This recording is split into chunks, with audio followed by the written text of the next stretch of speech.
हमारे YouTube channel स्माइला tutorials में आपका स्वागत है। मैं ब्रिजराज कंप्यूटर फैकल्टी। आज हम सब्जेक्ट कंप्यूटर साइंस क्लास 6 में इस वीडियो में चैप्टर 1 फंडामेंटल्स ऑफ कंप्यूटर के बारे में पढ़ेंगे। तो ये वीडियो शुरू करने से पहले आपको बताना चाहूँगा कि इस चैप्टर को हम ब्रीफली पढ़ेंगे और हर टॉपिक को कवर करेंगे। तो आओ आगे देखते हैं।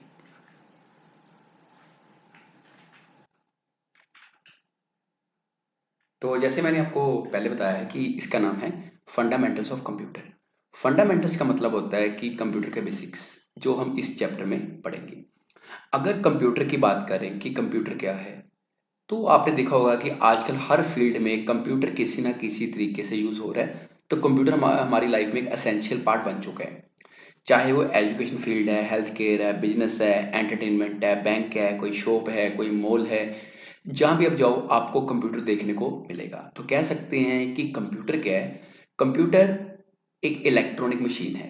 यो क्या करती है, हमारे से इनपुट लेती है, जहाँ इंस्ट्रक्शन लेती है, उसके बाद उसका कह सकते हैं कि प्रोसेसिंग करती है और बाद में हमें रिजल्ट देती है, जिसे आउटपुट बोलते हैं। जहाँ पे आप देख सकते हैं डेफिनेशन लिखी है कि it is an electronic machine that takes raw data मतलब input and perform some calculations in digital form. Calculation मतलब processing and gives us desired output. उसके बाद हमें आउटपुट मिलती है। तो हम कह सकते हैं कि कंप्यूटर को डिजिटल कंप्यूटिंग डिवाइस भी कहा जाता है। सो हम कह सकते हैं कि computer is an electronic machine that accepts input, process it and gives output. कि कंप्यूटर हमारे से इनपुट लेता है कीबोर्ड या माउस से, प्रोसेसिंग करता है सीपीयू की हेल्प से और आउटपुट देता है मॉनिटर पे, स्क्रीन पे। अगर कागज पे आउटपुट लेनी है तो प्रिंटर की मदद से। तो कंप्यूटर के बारे में बताना चाहूंगा कि जो कंप्यूटर वर्ड है, ये लैटिन वर्ड कंप्यूटर से बनाया गया है, जिसका मतलब है कैलकुलेट। स्टार्टिंग में जब कंप्यूटर आया था तो ये कैलकुलेशन के लिए तैयार किया गया था। अब जैसे जैसे समय बदलता गया, कंप्यूटर अब एक मल्टीपर्पज डिवाइस बन चुकी है, जो किसी ना किसी तरीके से हर फील्ड में यूज हो रही है। आगे हम बात करेंगे यूजेस ऑफ कंप्यूटर कि कंप्यूटर के क्या क्या यूजेस हैं। टॉपिक्स को आपने ध्यान से पढ़ना है, क्योंकि इसी के बेस पे आपको आगे असाइनमेंट्स भी मिलेगी।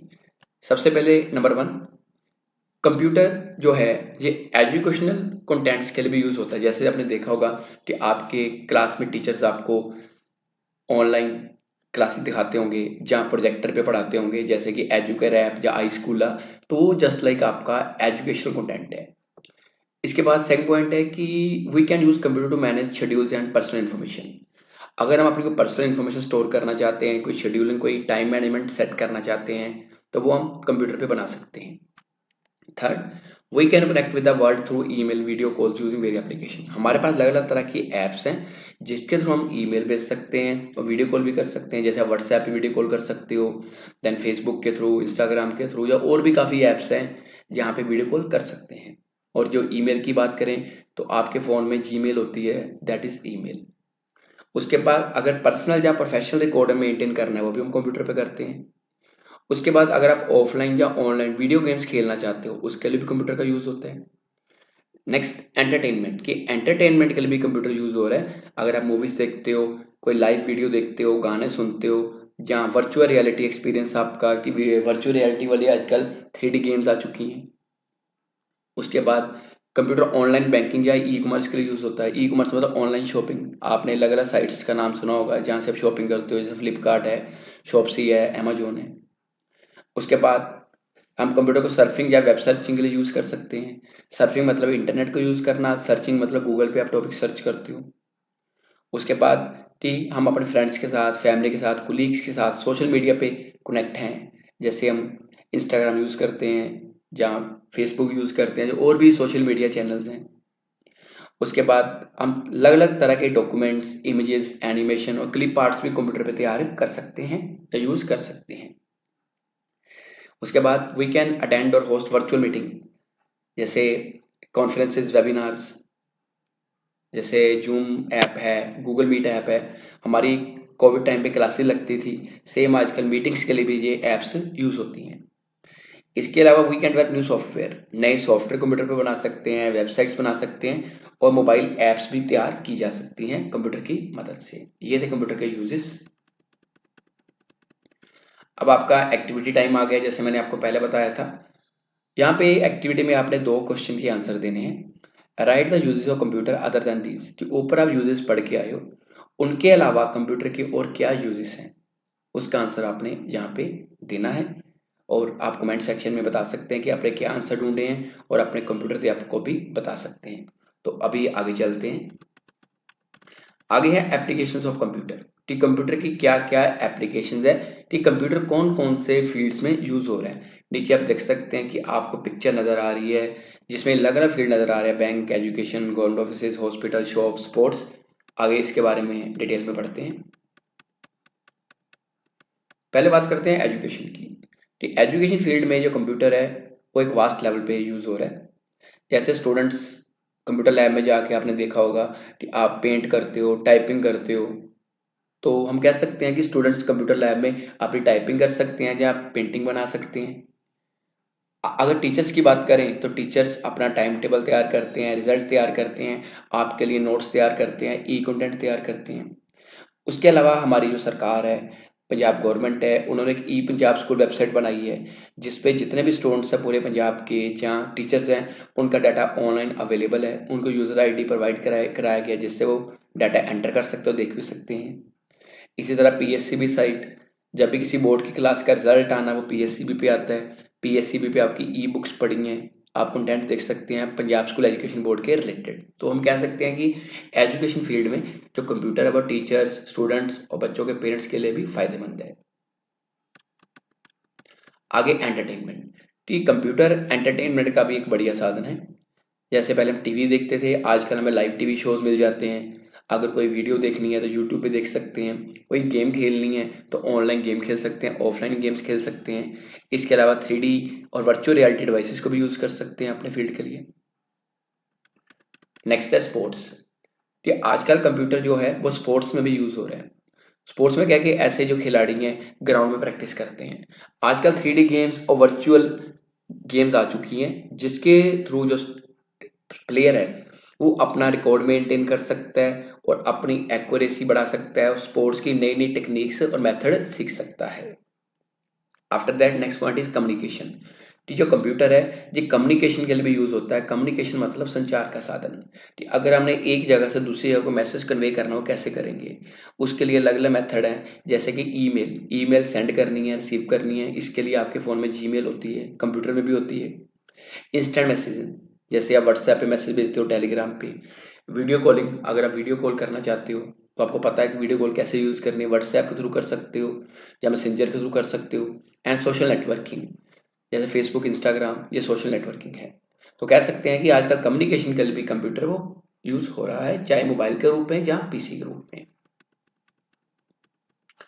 आगे शॉप्स, कि जो कंप्यूटर है ये शॉपिंग कॉम्प्लेक्सेस में भी यूज़ हो रहा है, जो मार्ट है बड़े बड़े वहाँ पे भी यूज़ हो रहा है। इसके लिए हर प्रोडक्ट पे क्यूआर कोड या बार कोड बना होता है जिससे उनकी बिलिंग करनी आसान हो जाती है और उनका रिकॉर्ड रखना आसान हो जाता है। आप किसी भी मॉल में जाओ, मार्ट में जाओ, वहाँ पे जब आप शॉपिंग करते हो बिलिंग भी आपकी ऑनलाइन होती है।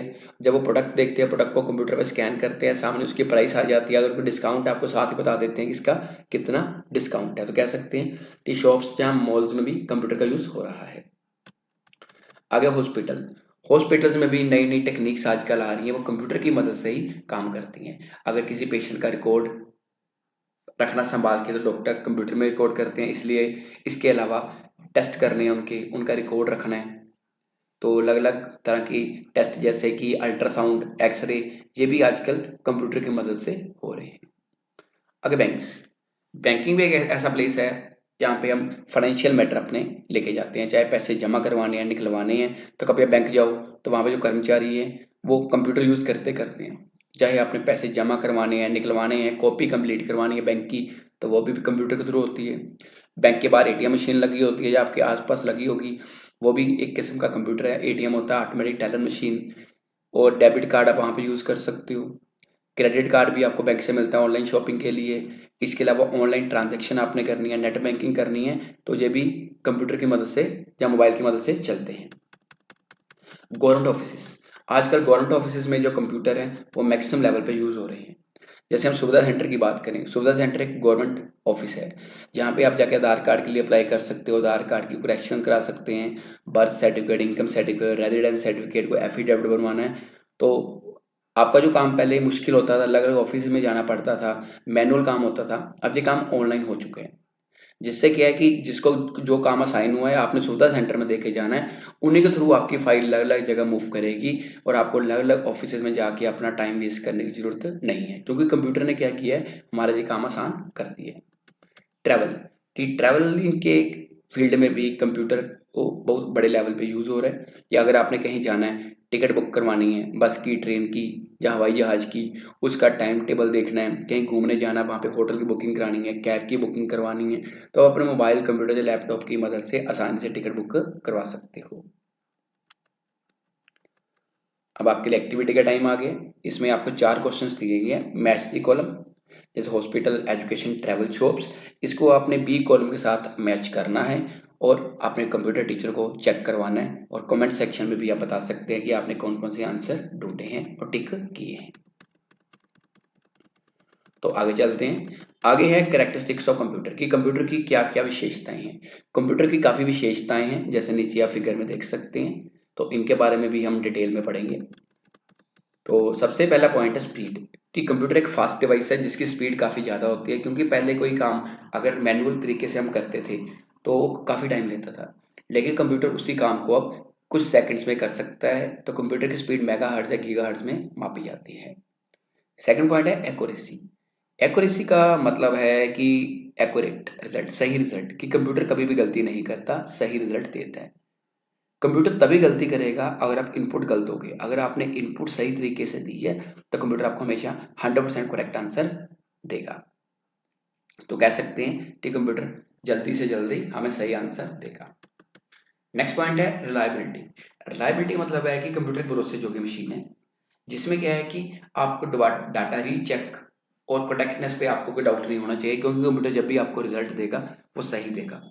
मैनुअल तरीके में कई बार गलती होने के चांस रहते हैं, लेकिन कंप्यूटर का जो प्रोग्राम है ये टेस्टेड होता है और एरर फ्री होता है। डिलीजेंस, ह्यूमन बीइंग काम करने के बाद थक जाता है, लेकिन कंप्यूटर कभी भी नहीं थकता, कभी भी टायर्ड नहीं होता, लंबे समय तक ये काम कर सकता है, क्योंकि कंप्यूटर एक मशीन है।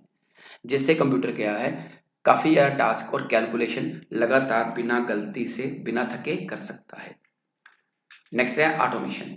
कंप्यूटर एक ऑटोमेटिक मशीन है, मतलब है कि कंप्यूटर हर काम अपने आप करता जाता है, आपने कमांड देनी है, उसके बाद आपको इंटरवेंशन की जरूरत नहीं है, कंप्यूटर बिना रुके काम करता रहेगा, जिससे आपका टाइम भी बचता है और एफिशिएंसी भी बढ़ती है। इसके लिए अलग अलग डिवाइसेस, जैसे कि आजकल रोबोट्स यूज हो रहे हैं, सेंसर यूज हो रहे हैं इस पर्पज के लिए। नेक्स्ट है स्टोरेज। हम जो भी याद करते हैं हमारे दिमाग में जाता है। इसी तरह कंप्यूटर में अगर आपने कुछ स्टोर करना है तो उसके लिए हार्ड डिस्क लगी होती है, सीडी है, डीवीडी है, पेन ड्राइव है, और मोबाइल में डाटा स्टोर करना ज़्यादा तो मेमोरी कार्ड पड़ता है। तो कह सकते हैं कि कंप्यूटर में बहुत ज़्यादा डाटा स्टोर कर सकते हैं, चाहे वो टेक्स्ट डाटा है, ऑडियो है, वीडियो है, कोई एनिमेशन है या कोई बड़ी फाइल है। आगे है लिमिटेशंस ऑफ कंप्यूटर। जैसे हमने कंप्यूटर के यूजेस पढ़े हैं, एप्लीकेशन पढ़ी हैं, विशेषताएं पढ़ी हैं, उस तरह कंप्यूटर की भी कुछ लिमिटेशन भी हैं, सीमाएं भी हैं, क्योंकि कंप्यूटर एक मशीन है। पहला पॉइंट है नो आईक्यू, कि कंप्यूटर के पास आईक्यू नहीं होता, मतलब इंटेलिजेंस नहीं होती, क्योंकि ये ना ही सोच सकता है, ना ही किसी चीज को खुद रिप्रेजेंट कर सकता है। सो हम कह सकते हैं कि कंप्यूटर में आईक्यू नहीं होता।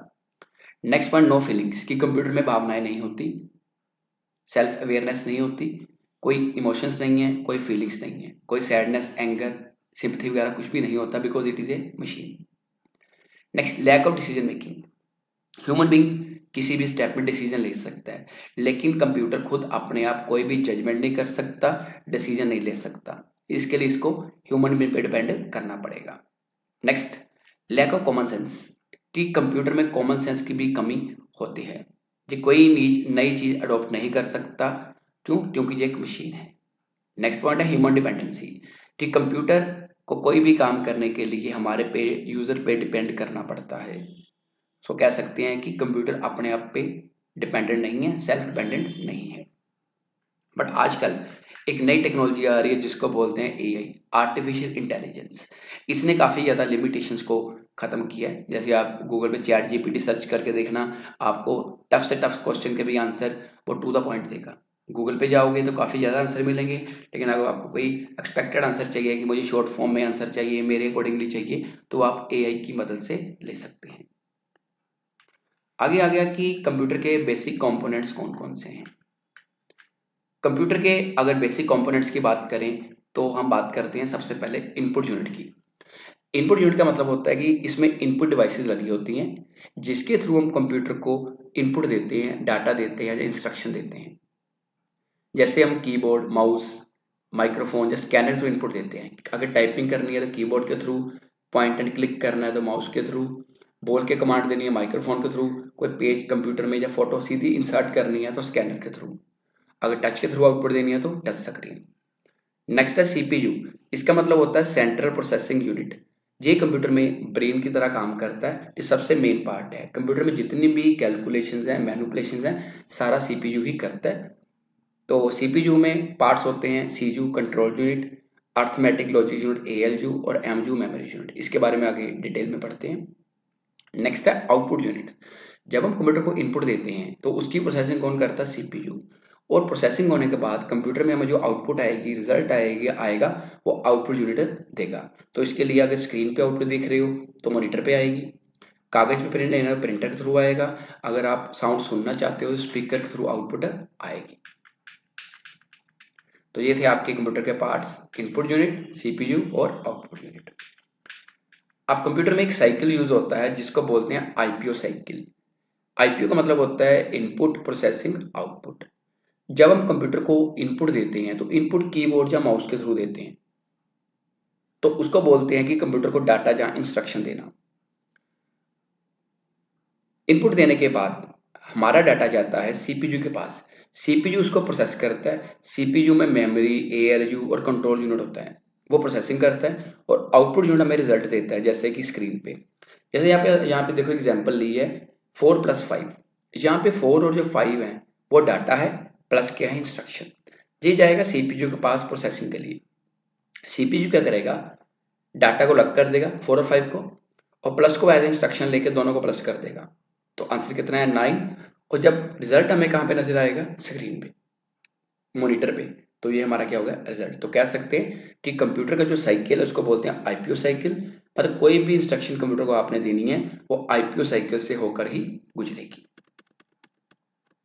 तो हम बता सकते हैं कि जो आईपीओ साइकिल है एक वर्चुअल रिप्रेजेंटेशन है जो बताता है कि कंप्यूटर काम कैसे करता है। तो इसमें 3 चीजें आपको बताई हैं, कौन कौन सी? इनपुट, प्रोसेसिंग और आउटपुट। अब आगे है ब्लॉक डायग्राम ऑफ कंप्यूटर। जो ब्लॉक डायग्राम है ये बताता है कि कंप्यूटर के प्राइमरी कंपोनेंट्स कौन कौन से हैं, पार्ट्स कैसे आपस में जुड़े होते हैं, कैसे डाटा रिसीव करते हैं, प्रोसेस करते हैं और रिजल्ट देते हैं।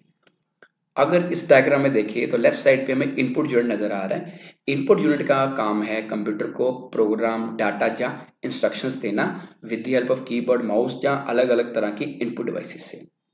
जब हम कंप्यूटर को इनपुट देते हैं तो इनपुट जाती है सीपीयू के पास। तो सीपीयू में दो पार्ट मेन नजर आ रहे हैं, कंट्रोल यूनिट और एएलयू। कंट्रोल यूनिट को सीयू बोलते हैं। कंट्रोल यूनिट क्या करता है? कंप्यूटर के सारे पार्ट्स को कंट्रोल करता है। अर्थमेटिक लॉजिक यूनिट, कंप्यूटर में कोई भी मैथमेटिकल कैलकुलेशन करनी है तो एएलयू के थ्रू होता है। और लॉजिक का मतलब होता है डिसीजन मेकिंग ऑपरेशन, सही या गलत का फैसला करना। प्राइमरी स्टोरेज, प्राइमरी स्टोरेज का मतलब है डाटा जो सीपीयू के साथ सीधा अटैच होता है। इसमें रैम और रोम दो मेमोरीज आती हैं। अगर आपने डाटा को परमानेंटली सेव करना है तो सेकेंडरी स्टोरेज जुड़ी होती है। तो सेकेंडरी स्टोरेज का काम है डाटा को परमानेंटली सेव करना। इनपुट लेने के बाद, प्रोसेसिंग होने के बाद डाटा जाता है आउटपुट यूनिट के पास। तो आउटपुट यूनिट क्या करती है? रिजल्ट को स्क्रीन पे शो करती है। तो जैसे इनपुट यूनिट के बारे में आपको बताया कि इनपुट यूनिट का काम है कंप्यूटर को डाटा या इंस्ट्रक्शन देना, जैसे कीबोर्ड, माउस, टच स्क्रीन या माइक्रोफोन के थ्रू डाटा देना। मेमोरी यूनिट की बात करें तो मेमोरी यूनिट का मतलब है कि कंप्यूटर के अंदर डाटा स्टोर करना। ये दो तरह की मेमोरी होती है, प्राइमरी और सेकेंडरी। प्राइमरी मेमोरी को मेन मेमोरी भी बोलते हैं, इंटरनल मेमोरी भी बोलते हैं। ये मेमोरी सीपीयू के साथ डायरेक्टली जुड़ी होती है। इसमें रैम और दो मेमोरीज आती हैं, रैम रैंडम एक्सेस मेमोरी, रोम रीड ओनली मेमोरी। रैम के थ्रू हम डाटा रीड भी कर सकते हैं, राइट भी कर सकते हैं, और रोम में डाटा से भी रीड कर सकते हैं। और कैशे मेमोरी एक है यहाँ पे, इसका काम है स्पीड को बढ़ाना। सेकेंडरी मेमोरी, इसको ऑक्सिलरी मेमोरी या क्या बोल सकते हैं, एक्सटर्नल स्टोरेज भी बोलते हैं। ठीक, परमानेंट मेमोरी है। अगर आपने कंप्यूटर में बहुत ज़्यादा डाटा लंबे समय के लिए स्टोर करना है तो सेकेंडरी मेमोरी यूज़ होती है। इसमें hard disk, CD, DVD, SSD या पेन ड्राइव, मेमोरी कार्ड आदि यूज होते हैं। आगे बात करते हैं कंट्रोल यूनिट की।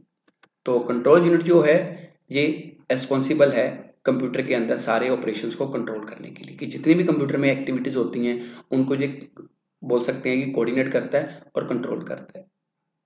आगे एएलयू, अर्थमेटिक लॉजिक यूनिट। जैसे पहले बताया कि ये भी सीपीयू का एक मेन कंपोनेंट है। अगर सीपीयू में addition, subtraction, multiplication, division operation आदि करने हैं तो एएलयू करता है। इसके अलावा अगर कोई भी डिसीजन मेकिंग ऑपरेशन करना है जिसमें फैसला करना है, सही गलत का फैसला करना है, ट्रू फॉल्स आंसर देना, तो एएलयू यूज होगा। आउटपुट यूनिट आपको बताया कि आउटपुट यूनिट कंप्यूटर से रिजल्ट लेने के लिए यूज होता है। इसमें अलग अलग आउटपुट वैसे यूज होती है, जैसे कि मॉनिटर, एलसीडी या एलईडी, प्रोजेक्टर, स्पीकर वगैरह, और प्रिंटर, प्लॉटर। अब आगे बात करते हैं टाइप्स ऑफ कंप्यूटर मेमोरीज, कि कंप्यूटर की कौन कौन सी मेमोरीज होती हैं। कंप्यूटर में मेमोरी का काम है डाटा को स्टोर करना। तो दो तरह की होती है, प्राइमरी और सेकेंडरी, जैसे पीछे बताया है। अगर प्राइमरी मेमोरी की बात करें तो प्राइमरी मेमोरी को मेन मेमोरी या इंटरनल मेमोरी भी बोलते हैं। ये मेमोरी सीपीयू साथ डायरेक्टली जुड़ी होती है, मतलब इसकी स्पीड ज़्यादा होती है बट साइज छोटा होता है। इसमें दो तरह की मेमोरीज होती है, रैम और रोम। अगर रैम की बात करें तो रैम एक मेन मेमोरी है जिसका काम क्या है कि सीपीयू को डाटा और इंस्ट्रक्शन प्रोवाइड करती है। क्विकली रिजल्ट लेना है तो रैम का काम है सीपीयू के साथ। ये एक वोलेटाइल मेमोरी है, मतलब कि टेम्परेरी मेमोरी है कि रैम में तब तक डाटा रहेगा जब तक कंप्यूटर ऑन है। जैसे कंप्यूटर शट डाउन करेंगे, बंद करेंगे, रीस्टार्ट करेंगे तो रैम का डाटा लॉस्ट हो जाएगा। रैम एक चिप की फॉर्म में नजर आती है, जैसे आप देख सकते हैं कि 1.6 फिगर आपको नजर आ रही है, और इसका साइज है जीबी में आता है। जैसे आपके मोबाइल में सुना होगा रैम कितनी है जी, 4 GB, 8 GB है, 16 GB है। इसी तरह कंप्यूटर में एक और मेमोरी होती है जिसको बोलते हैं रोम। रोम एक चिप होती है, 1.7 फिगर में आप देख सकते हैं। एक फिक्स्ड मेमोरी होती है कंप्यूटर के अंदर। इसका काम क्या है, ये सिर्फ डाटा को रीड कर सकती है। रैम में हम दोनों काम कर सकते हैं, डाटा को रीड भी कर सकते हैं, राइट भी कर सकते हैं, बट रोम के अंदर डाटा सिर्फ रीड कर सकते हैं, राइट नहीं कर सकते। इसका काम क्या है, ये एक फर्मवेयर सॉफ्टवेयर है जो बूटिंग के काम आता है। बूटिंग मतलब जब सीपीयू का बटन ऑन करते हो तो सीधा सिग्नल रोम के पास जाता है। तो कह सकते हैं कि बूटिंग या कंप्यूटर को स्टार्ट करने का काम कौन करती है, रोम। इतना काम है रोम का। अब आगे बात करते हैं सेकेंडरी मेमोरी की। सेकेंडरी मेमोरी को ऑक्सिलरी मेमोरी या एक्सटर्नल मेमोरी भी बोलते हैं। एक नॉन वोलेटाइल मेमोरी है। नॉन वोलेटाइल का मतलब होता है परमानेंट मेमोरी, कि अगर आपने कंप्यूटर को ऑफ भी कर दिया है, फाइल सेकेंडरी मेमोरी में सेव है, तो आपकी फाइल कहीं नहीं जाएगी, वो फाइल लंबे समय के लिए कंप्यूटर में स्टोर हो जाएगी। नीचे डायग्राम काफी पिक्चर्स आप देख सकते हैं सेकेंडरी मेमोरी की दी है, जैसे कि hard disk, pen drive, CD, DVD, memory card, ये सारी आपकी सेकेंडरी मेमोरीज है।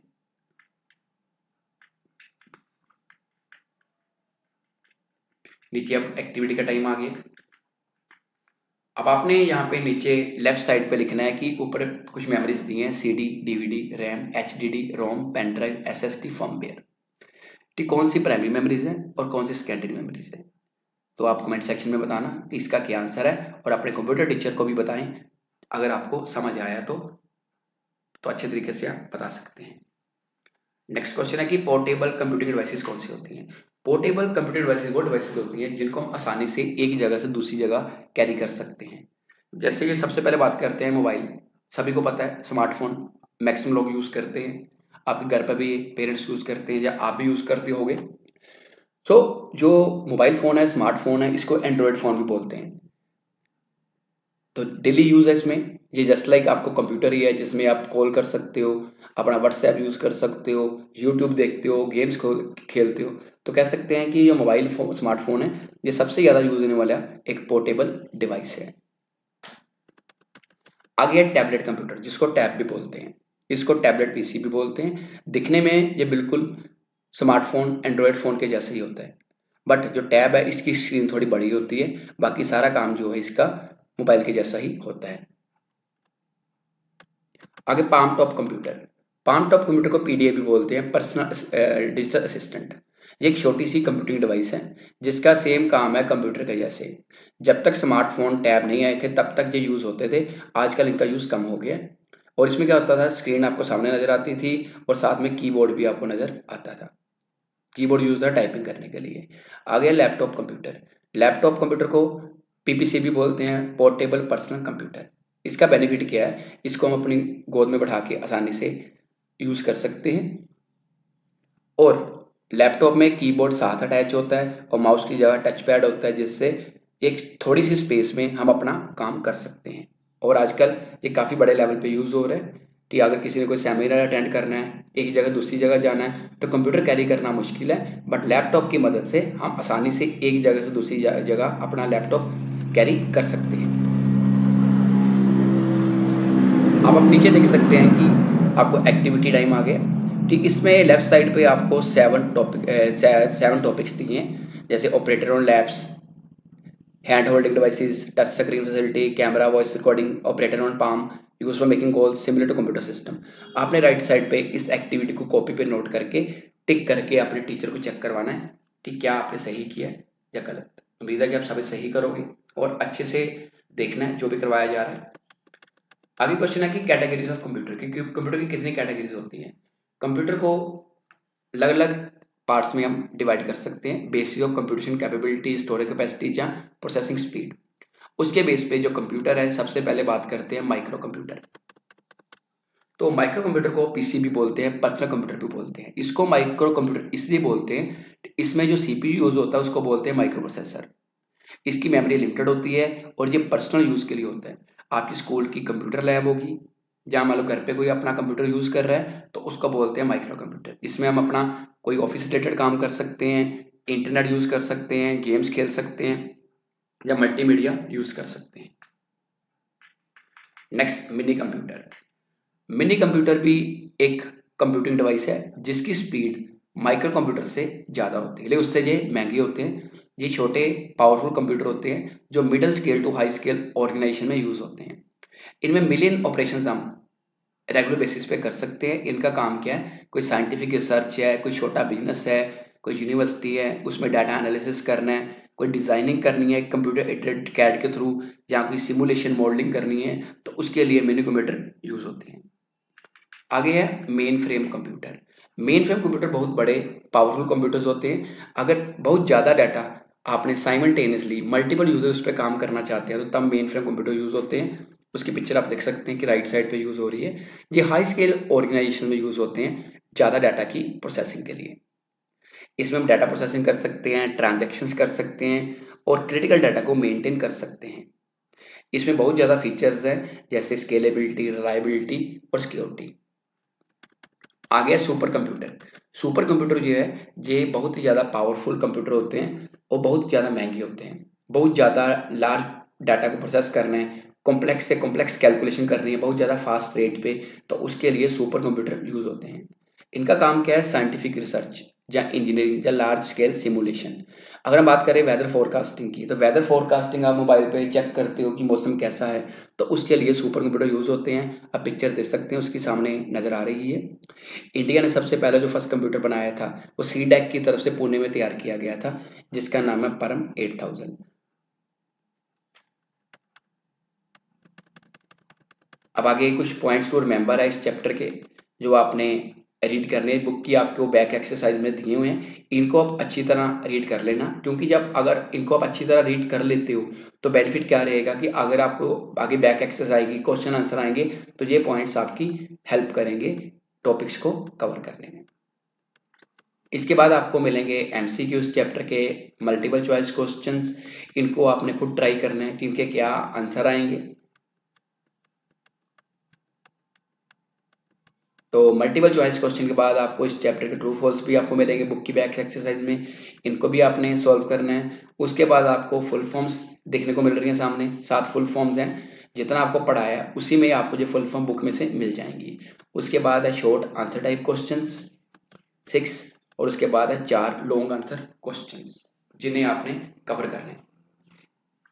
ये जो टॉपिक आपको बताए हैं बैक एक्सरसाइज के, या short answer question, long answer question, इसके वीडियो भी यूट्यूब पे अपलोड किए जा चुके हैं। डिस्क्रिप्शन बॉक्स में आपको उसका लिंक मिल जाएगा और आपको जो 6th क्लास की प्ले लिस्ट है इसमें, उसमें भी आपको टॉपिक मिल जाएगा। अगर आप हमारे चैनल पे न्यू है यूज़र हैं तो हमारे चैनल को सब्सक्राइब और लाइक करना ना भूलें। और अगर आपकी कोई क्वेरी है तो आप अपने कंप्यूटर अध्यापक की मदद ले सकते हैं या कमेंट सेक्शन में पूछ सकते हैं। धन्यवाद।